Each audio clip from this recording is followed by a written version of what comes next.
जय श्री राम। जय जय श्री राम। कश्यप और अदिति ने बड़ा भारी तप किया। मैं पहले से ही उनको वर दे चुका हूँ। वही दशरथ और कौशल्या के रूप में मनुष्य राजा होकर अयोध्यापुरी में प्रकट हुए हैं। कश्यप और अदिति है ना, यही दशरथ राजा दशरथ और कौशल्या होते। ठीक है, उन्हीं के घर जाकर मैं रघुकुल के श्रेष्ठ 4 भाइयों के रूप में अवतार लूंगा। नारद के सब वचन मैं सत्य करूंगा और अपनी पराशक्ति के सहित अवतार लूंगा। मैं पृथ्वी पर सब भार हर लूंगा। हे देववृंद, तुम निर्भय हो जाओ। आकाश में ब्रह्मा भगवान की वाणी को कान से सुनकर देवता तुरंत लौट गए। उनका हृदय शीतल हो गया। देवता को यही सिखाकर कि वानरों का शरीर धर धर कर तुम लोग पृथ्वी पर जाकर भगवान के चरणों की सेवा करो। ब्रह्मा जी अपने लोक को चले गए। सब देवता अपने अपने लोक को गए। पृथ्वी सहित सबके मन को शांति मिली। ब्रह्मा जी ने जो कुछ आज्ञा दी उससे देवता बहुत प्रसन्न हुए और उन्होंने वैसा ही करने में देर नहीं की। पृथ्वी पर उन्होंने वानर देह धारण की। उनमें अपार बल और प्रताप था। सभी शूरवीर थे। पर्वत, वृक्ष और नख ही उनके शस्त्र थे। वे धीर बुद्धि वाले वानर रूप देवता भगवान के आने की राह देखने लगे। वे वानर पर्वतों और जंगलों में जहां तहां अपनी अपनी सुंदर सेना बनाकर भरपूर छा गए। यह सब सुंदर चरित्र मैंने कहा। अब वह चरित्र सुनो जिसे बीच ही में छोड़ दिया था। अवधपुरी में रघुकुल शिरोमणि दशरथ नाम के राजा हुए, जिनका नाम वेदों में विख्यात है। वे धर्म धुरंधर, गुणों के भंडार और ज्ञानी थे। उनके हृदय में षाढ़ धनुष धारण करने वाले भगवान की भक्ति थी और उनकी बुद्धि भी उन्हीं में लगी रहती थी। उनकी कौशल्या आदि प्रिय रानियां सभी पवित्र आचरण वाली थी। वह बड़ी विनीत और पति के अनुकूल चलने वाली थी और श्री हरि के चरण कमलों में उनका दृढ़ प्रेम था। एक बार राजा के मन में बड़ी ग्लानि हुई कि मेरे पुत्र नहीं है। राजा तुरंत ही गुरु के घर गए और चरणों में प्रणाम कर बहुत विनय की। राजा ने अपना सारा दुख सुख गुरु को सुनाया। गुरु वशिष्ठ जी ने उन्हें बहुत प्रकार से समझाया और कहा, धीरज धरो, तुम्हारे 4 पुत्र होंगे जो तीनों लोकों में प्रसिद्ध और भक्ति के भय को हरने वाले होंगे। वशिष्ठ जी ने श्रृंगी ऋषि को बुलवाया और उनसे शुभ पुत्र कामेष्ट यज्ञ कराया। मुनि के भक्त सहित आहुतियां देने पर अग्निदेव हाथ में चरु हरिवृषांद खीर लिए प्रकट हुए और दशरथ जी से बोले, वशिष्ठ के हृदय में जो कुछ विचारा था तुम्हारा वह सब काम सिद्ध हो गया है। हे राजन, अब तुम जाकर इस हविव्यान्य पायस को जिसको जैसा उचित हो वैसा भाग बनाकर बांट दो। तदंतर अग्निदेव सारी सभा को समझाकर अंतर्ध्यान हो गए। राजा परमानंद में मग्न हो गए और उनके हृदय में हर्ष समाता न था।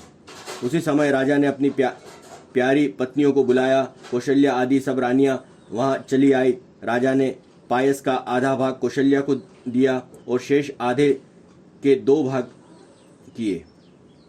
वह उनमें से एक भाग राजा ने कैकेयी को दिया। शेष जो बचा रहा उसके फिर 2 भाग हुए और राजा ने उसको कौशल्या और कैकेयी के हाथ पर रखकर अर्थात उनकी अनुमति लेकर और इस प्रकार उनका मन प्रसन्न करके सुमित्रा को दिया।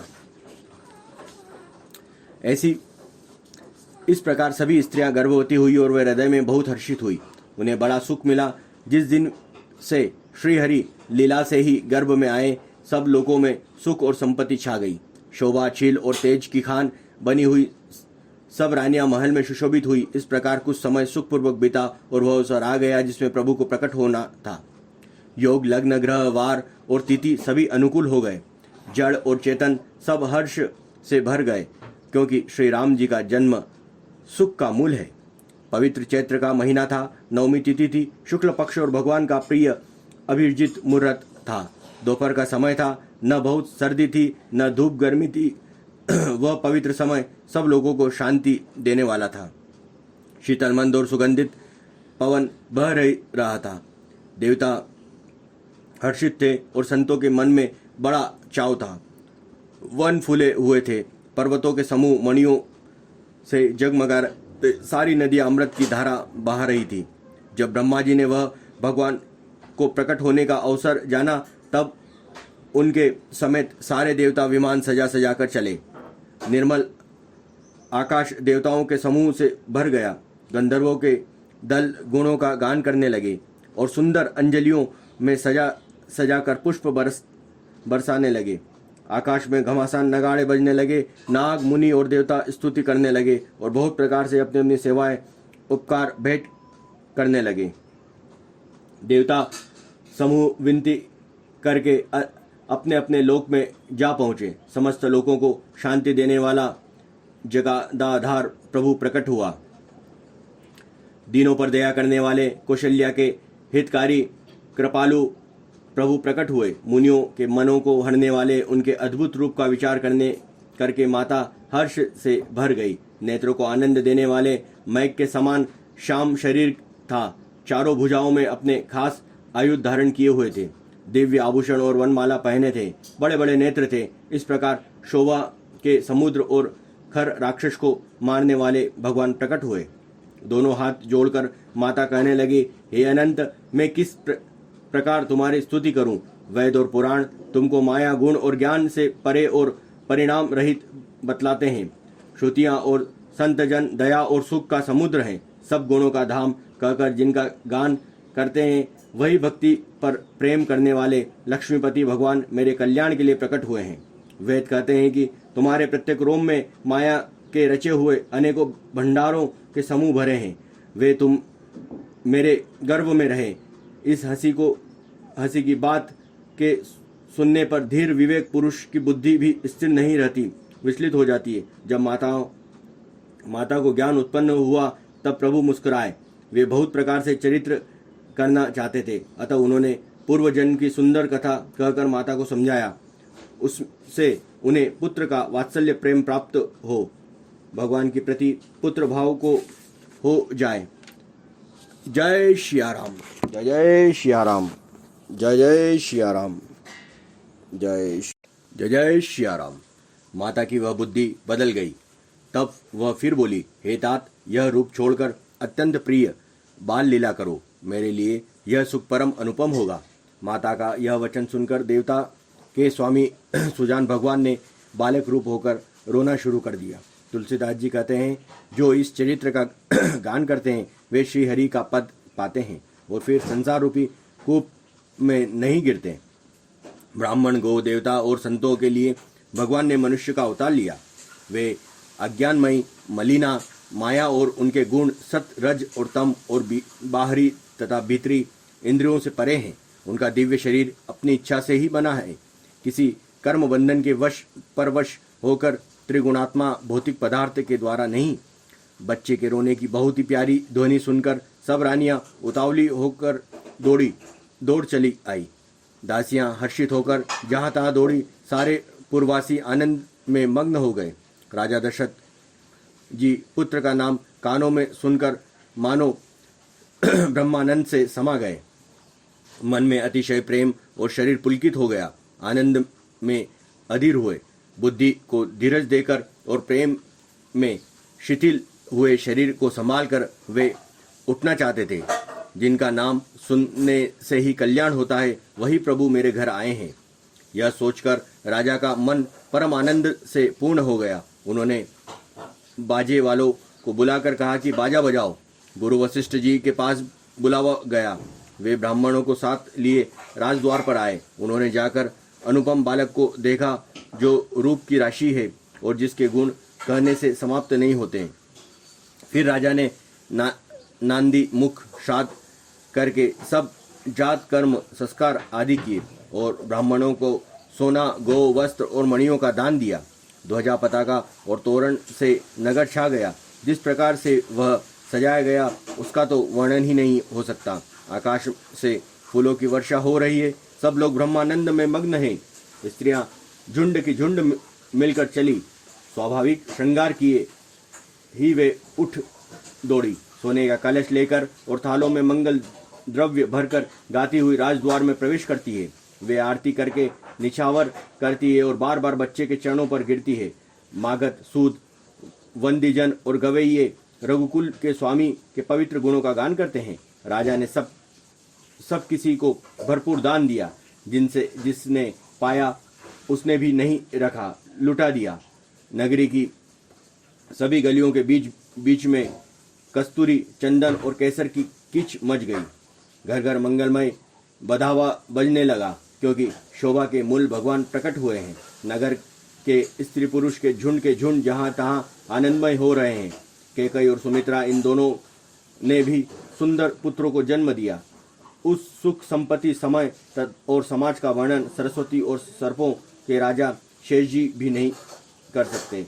अवधपुरी इस प्रकार सुशोभित हो रही मानो रात्रि प्रभु के मिलने आई है, और सूर्यों को देखकर मानो मन में सकुचा गई हो, परंतु फिर भी मन में विचार कर वह मानो संध्या बनकर रह गई हो। अगर की धूप का बहुत सा धुआं मानो संध्या का अंधकार है, और जो अबीर उड़ रहा है वह उसकी ललाई है। महलों में जो मणियों के समूह हैं वे मानो तारागण हैं। राजमहल जो कलश है वही मानो श्रेष्ठ चंद्रमा है। राजभवनों में जो अति कोमल वाणी से वैध ध्वनि हो रही है वही मानो समय के समयानुकूल सनी हुई पक्षियों की चहचहाट है। यह कौतुक देखकर सूर्य भी अपनी चाल भूल गया। एक महीना उन्होंने जाता हुआ न जाना, अर्थात उन्हें एक महीने वहीं बीत गया। मास दिवस कर महीने भर का दिन हो गया, इस रहस्य को कोई नहीं जानता। सूर्य अपने रथ सहित वहीं रुक गए, फिर रात किस तरह होती यह रहस्य किसी ने नहीं जाना। सूर्यदेव भगवान श्री रामचंद्र जी का गुणगान करते हुए चले। यह महोत्सव देखकर देवता, मुनि और नाग अपने भाग्य की सराहना करते हुए अपने अपने घर चले। हे पार्वती, तुम्हारी बुद्धि श्री रामचंद्र जी के चरणों में बहुत दृढ़ है, इसलिए मैं और भी अपनी एक चोरी छिपाव की बात कहता हूँ, सुनो। काकभुसुंडी जी और मैं दोनों वहाँ साथ साथ थे, परंतु मनुष्य रूप में होने के कारण हमें कोई जान न सका। परम आनंद और प्रेम के सुख से फूले हुए हम दोनों मगन मन से मस्त हुए गलियों में तन मन की सूध भूले हुए फिरते थे, परंतु यह शुभ चरित्र वही जान सकता है जिस पर श्री रामचंद्र जी कृपा हो। इस अवसर को जिस प्रकार आया, जिसके मन को जो अच्छा लगा, राजा ने उसे वही दिया।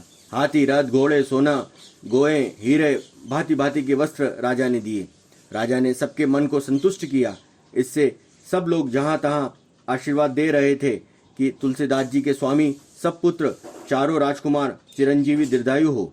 इस प्रकार कुछ दिन बीत गए। दिन और रात जाते हुए जान नहीं पड़ते थे। तब नामांकन संस्कार का समय जानकर राजा ने ज्ञानी मुनि श्री वशिष्ठ जी को बुला भेजा। मुनि की पूजा करके राजा ने कहा, हे मुनि, आपने मन में जो विचार रखे हो वे नाम रखिए। मुनि ने कहा, हे राजन, इसके अनेक अनुपम नाम हैं, फिर भी मैं अपनी बुद्धि के अनुसार कहूँगा। ये जो आनंद के समूह और सुख की राशि है, जिस आनंद सिद्ध के एक कण में तीनों लोग सूख जाते हैं, उन आपके सबसे बड़े पुत्र का नाम राम है, जो सुख का भवन और संपूर्ण लोगों को शांति देने वाला है। जो संसार का भरण पोषण करते हैं, उन आपके दूसरे पुत्र का नाम भरत होगा, जिनके स्मरण मात्र से शत्रु का नाश होता है। उनका वेदों में प्रसिद्ध शत्रुघ्न नाम है, जो शुभ लक्षणों के धाम है। श्री रामचंद्र के प्यारे और सारे जगत के आधार हैं। गुरु वशिष्ठ ने उनका लक्ष्मण ऐसा श्रेष्ठ नाम रखा। गुरुजी ने हृदय में विचार कर ये नाम रखे और कहा, हे राजन, तुम्हारे चारों पुत्र वेद के तत्व साक्षात परम भगवान हैं, जो मुनियों के धन, भक्तों के सर्वस्व और शिवजी के प्राण हैं। उन्होंने इस तरह तुम लोगों के प्रेमवश बाल लीला के रस में सुख माना है। बचपन में ही श्री रामचंद्र जी को अपना परम हितैषी स्वामी जानकर लक्ष्मण जी ने उनके चरणों में प्रीति जोड़ ली। भरत और शत्रुघ्न दोनों भाइयों के स्वामी और सेवक की जिस प्रीति की प्रशंसा है, वैसी प्रीति हो गई। श्याम और गौर शरीर वाले दोनों सुंदर जोड़ियों की शोभा को देखकर माताएं तृण तोड़ती है, जिससे दिठ न लग जाए। तो यो तो चारों ही पुत्र शील, रूप और गुण के धाम है, तो भी सुख के समुद्र श्री रामचंद्र जी सबसे अधिक है। उनके हृदय में कृपा रूपी चंद्रमा प्रकाशित है। उनका मन हरने वाली हंसी उस कृपा रूपी चंद्रमा की किरणों को सूचित करती है। कभी गोद में लेकर, कभी उत्तम पालने में लिपटाकर माता प्यारे ललाल कहकर दुलार करती है। बोलो जय सिया राम। पहले पुत्र का नाम श्री राम रखा, जो कि सुख का भवन और संपूर्ण लोगों को शांति देने वाला है। दूसरे पुत्र का नाम भरत रखा, जो संसार का भरण पोषण करता है, उसका नाम रखा भरत। और तीसरे पुत्र का नाम जो शत्रुओं का नाश करता है, उसका नाम रखा शत्रुधन। और जो शुभ लक्षणों के धाम थे, उनका नाम रखा लक्ष्मण। इस प्रकार से चारों पुत्रों के नाम रखे गए। जय श्री राम।